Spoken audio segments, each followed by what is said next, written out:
All right, what's going on, you guys? Nick here with Nick Strength and Power. I've got a couple of interesting stories for you guys today. The first story that I've got for you guys today, let's talk about some never-before-seen photos of Big Ramy, courtesy of his coach, Chad Nichols, a.k.a. the Diet Doc, on Instagram. So, Ramy has been working with Chad for these past two Olympia preps, and so far, Chad looks to be undefeated when it comes to Olympia titles for Ramy, because now Ramy is 2-0 working with Chad. But it's always cool to get a glimpse into an Olympia prep, especially when it comes to pictures that we've never seen before. And then especially with Ramy, because Ramy was a guy that we really didn't see much from at all going into the Olympia. We really didn't see too many physique updates. We saw a couple training videos here and there, but he was mostly covered up. We really didn't see much.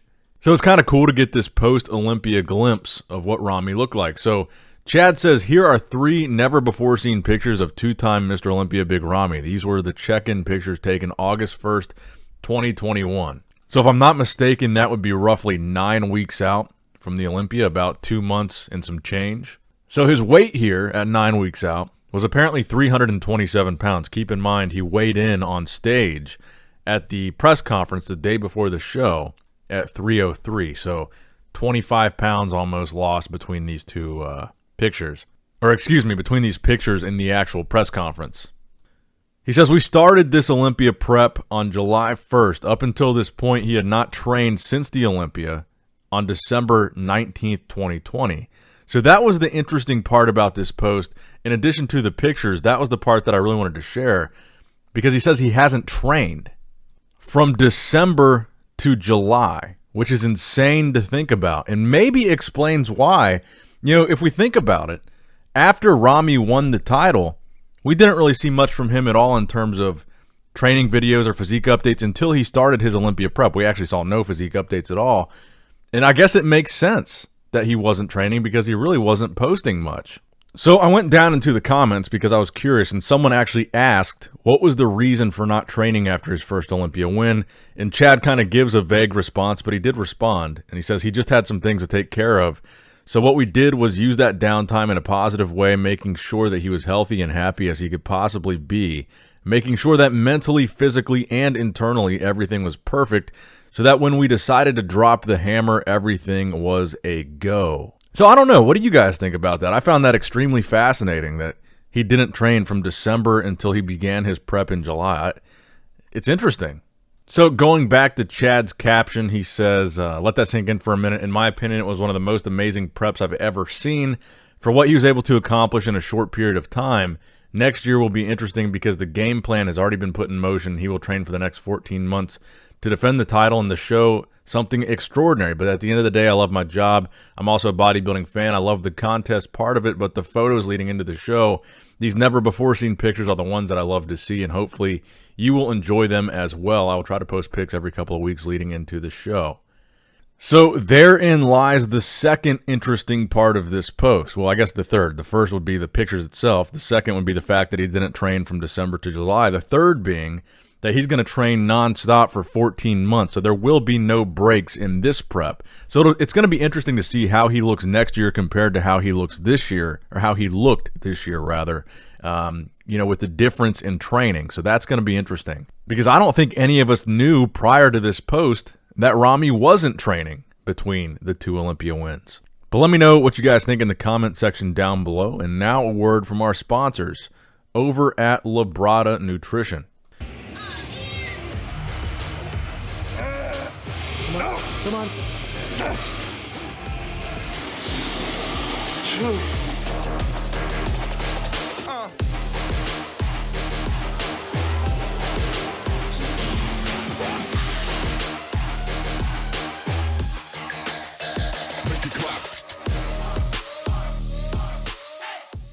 All right, now next up in the news, let's talk about Patrick Moore, but specifically let's talk about this Legion Sports Festival. So this is shaping up to be quite the impressive lineup at this Legion show.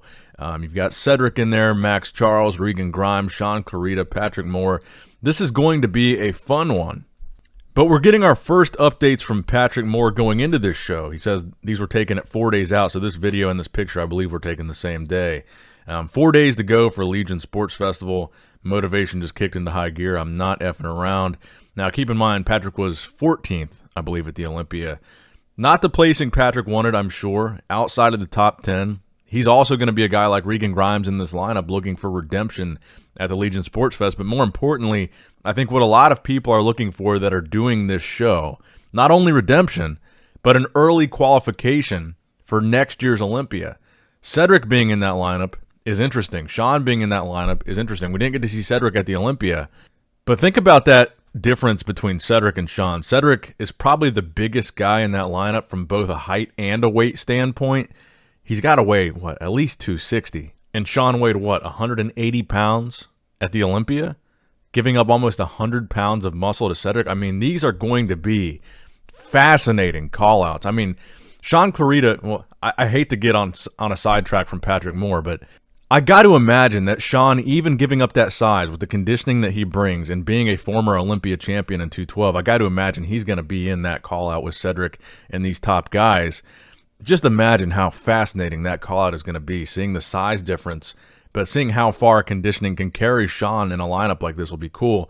But Patrick Moore, looking very impressive at just days away from taking the stage as well. We haven't really seen any updates from Cedric. We've seen a lot from Regan. We talked about him in the last video. So we're going to be looking to see how much Patrick can improve between the Olympia and here. And really, I don't think his conditioning was that bad at the Olympia, to be honest. I really think Patrick is still having the issue that he had before, where I think he's just getting out-muscled. Based on what I saw, the reason why they put him in the call-outs that they did, and the reason why they knocked him as low as they did, I think he just needs more size. And I hate to say it because I think, adding a significant amount of size for Patrick, you run that risk of sacrificing the small waist and those aesthetic qualities that we love about Patrick's physique. But I got to say, when you look for the reason why, why is he getting these placings? I think it's just he needs more size. And I think that might be true for Regan too. But, I don't know. It's difficult. So my point in saying that is I don't know how much of a difference a couple weeks is going to make if what you need to do is put on size. But if we see a crazy sharp version of Patrick here, like I said with Sean Clarita, which is tying this all together, crazy conditioning I think can really go a long way. So if Patrick comes in here shredded to the bone, maybe even though he's not the biggest guy, maybe he can place well. But best of luck to Patrick and all the other Legion athletes. But next up in the news, there's going to be another show coming up in the beginning of November, November 6th, and that is going to be the Prague Pro. So just because the Olympia is over, it doesn't mean bodybuilding is over for the year. So there's a couple interesting things about this Prague Pro, and then right after the Prague Pro, you've got the Romania Muscle Fest, which I believe is 1 week later. So what you're going to see over the next couple of months with these shows is that 2022 Olympia lineup start to take a little bit of shape here, because you're going to see some new guys be qualifying at these shows. But one of the interesting announcements that the Prague Pro made is that both Roelly and Nathan will be there. So this is what I like to see. I think this is really cool what Nathan is doing here. He's already won 3 shows back-to-back. One of them was a qualifier for 2021. 2 of them were qualifiers for 2022. So he really has no other reason to compete other than to just dominate these shows. And why not? You got to give Nathan props here, winning 3 shows in a row, going into the Prague Pro. He's got to be the favorite to win that. And what if he wins 4 shows in a row, goes on to he could go do Romania.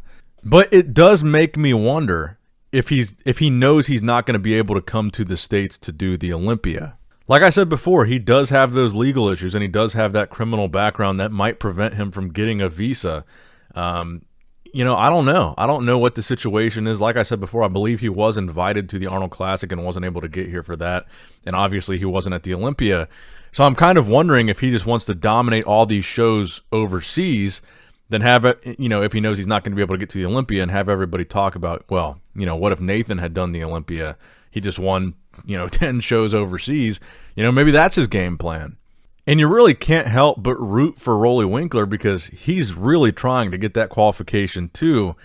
He's been beaten by Nathan twice now. So Nathan won the British Grand Prix, or the Arnold Classic UK, the Europa Spain, and then most recently that Yamamoto Cup, beating Roelly twice. Now if he beats Roelly 3 times in a row, it's great for Nathan, not so great for Roelly.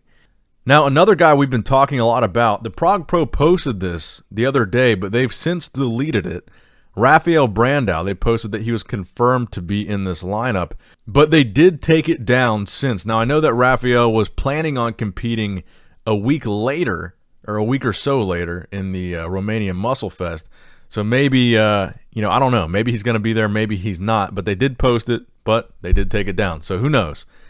But just to let you know, this Prague show in a couple of weeks, it could be shaping up to be a pretty competitive lineup there as well.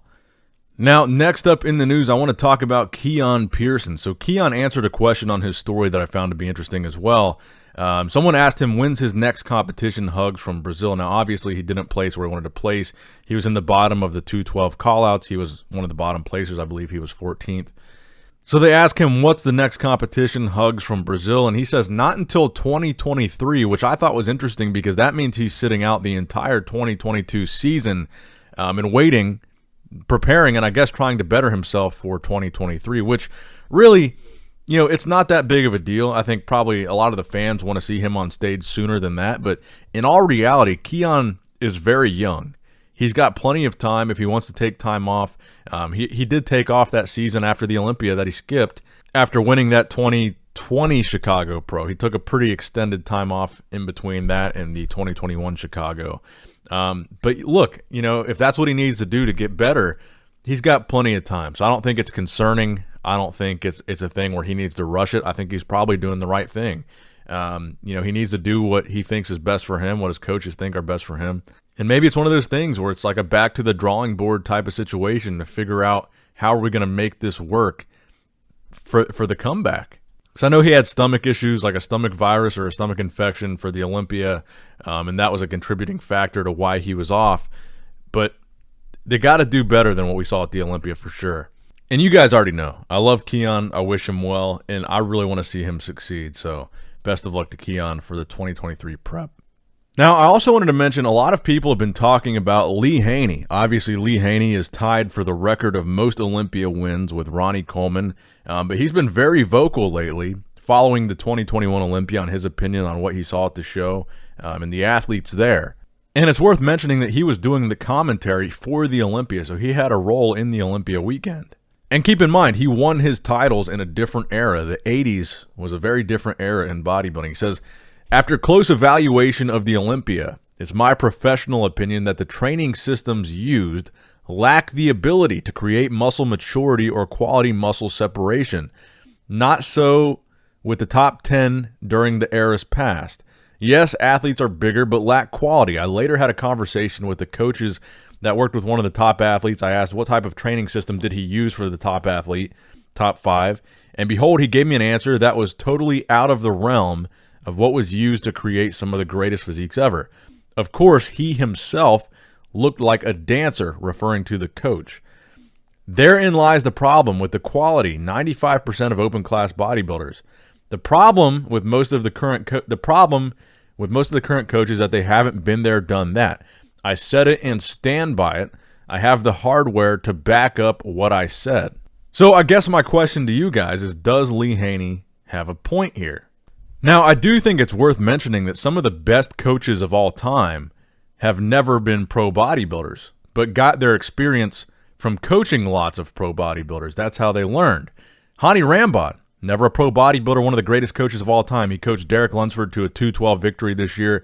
Coach Hadi Chupin, one of the best conditioned athletes in the show, whom Lee Haney said that's what Lee Haney said. He said he's the best conditioned guy in the show on his commentary for the Olympia. Haney also coached Phil Heath to many of his Olympia victories. Matt Jansen, also not an IFBB pro. He coached Sean Clarita to his 212 Olympia victory. He was the former coach of Dallas McCarver. Also coaches Nick Walker. Chad Nichols, never an IFBB pro, coached Big Ramy to his second Olympia victory. So I guess my point is Lee Haney's criticism here really of the coaches, or is it of bodybuilding itself today? Modern bodybuilding, is that what he's criticizing? Because the coaches are doing a good job, it seems. Even the coaches that have never competed or never been pros, I should say, they're coaching their athletes to victory, and I think that is worth mentioning. Even though they've never been a pro themselves, they're doing very well with their athletes. So the question is Lee more criticizing the coaches, or is he criticizing the quality of the bodybuilders today? And this seems to be a time where we're seeing more and more of these golden era guys or old school guys speak out against the way that modern bodybuilding is starting to look. And I think it's an interesting discussion because personally, I think that's why classic physique was created. I think there were a lot of people that were unhappy with the direction that bodybuilding was going, and they wanted to harken back to the golden era of bodybuilding. And that's what classic physique was for, so that we could still have kind of the mass monster freaks that men's open bodybuilding was becoming, but also have classic physique for people that appreciated the aesthetics. And I thought that was kind of the point of classic, was to appease that crowd. But it seems like that crowd is now still becoming even more vocal and more critical of men's open. Personally, my biggest issue with men's open bodybuilding was the guts. The big guts were a problem for a while. You saw them show up at almost every show. They were being rewarded at the Olympia, and you were seeing a lot of it. And I really don't think you see as much of that now. You rarely ever see a big gut on a bodybuilding stage these days because I think it's been addressed so much. Now, other than that, I really don't have any complaints. I think classic physique is amazing. It's a fantastic division, and that is where we get, the aesthetics that we want to see. That is the golden era. That is the old school stuff that we like, so that, I think, satiates that need. And men's open bodybuilding satiates the people that want to see big, massive dudes pushing the limit as much as they can. But let me know your guys' opinion in the comment section down below. Give the video a thumbs up if you enjoyed it. Make sure you like the video. It helps get us in the algorithm. It really does help out a lot, and it gets a lot more views when there's a lot more likes. So like the video, subscribe if you haven't already. I love you guys. Appreciate you guys. Nick Strength and Power signing out.